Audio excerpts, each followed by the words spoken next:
Ini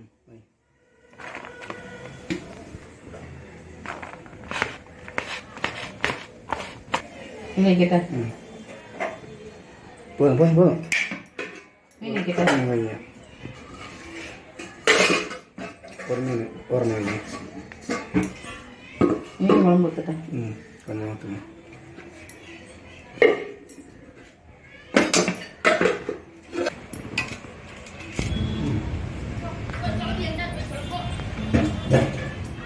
Kita.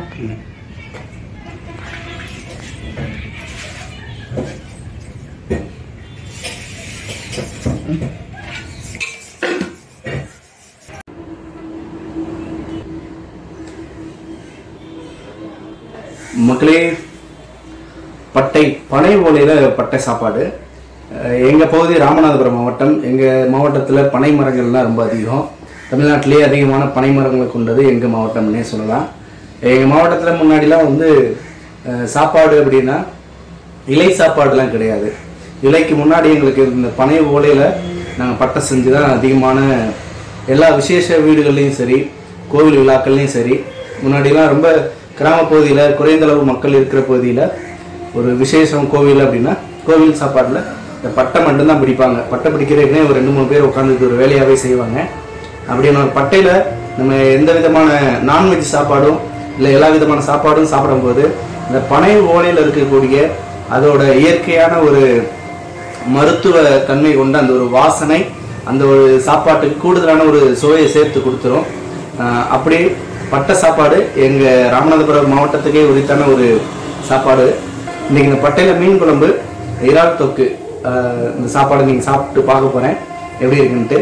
நீங்கள் முடிஞ்சால் எங்கள் பகுதிக்கு வந்தீங்கன்னா நிறைய கடைகளில் பட்டை சாப்பாடு இது போல் பட்டையிலேயே செஞ்சு விற்பனை செய்கிறாங்க. ராமநாதபுரம் மாவட்டத்துக்கு வந்தீங்கன்னா எங்கே பட்டை சாப்பாடு கிடைக்குதுன்னு கேட்டு பட்டையில் சாப்பிட்டு பாருங்கள். இதோட சுவையே ரொம்ப தனித்துவமான ஒன்றாவே இருக்கும்.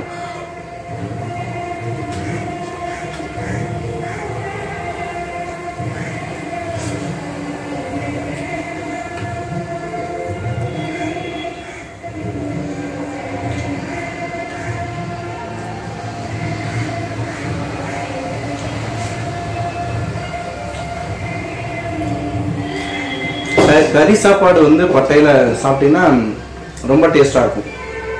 நீங்கள் வாழை இலையில் வந்து கறி குழம்பு, கறி சாப்பாடு சாப்பிட்றத விட இது போல் பனை ஓலை பட்டையில் நீங்கள் முடிஞ்சால் சாப்பிட்டு பாருங்கள். அதோட சுவையே ரொம்ப வித்தியாசமாக இருக்கும், ரொம்ப டேஸ்டாக இருக்கும். எங்கள் பகுதியில் இந்த குலதெய்வ வழிபாடு முறை, அந்த குலதெய்வ வழிபாட்டில் விருந்து கொடுக்குற முறை நிறைய கிராமங்களில் நடக்கும். அங்கெல்லாம் கண்டிப்பாக வந்து இப்போ வரைக்கும் ஒரு 50% மக்கள் வந்து இது போல் பட்டையில் சாப்பிட்ற அந்த முறையை தான் கடைபிடிச்சிட்டு வராங்க.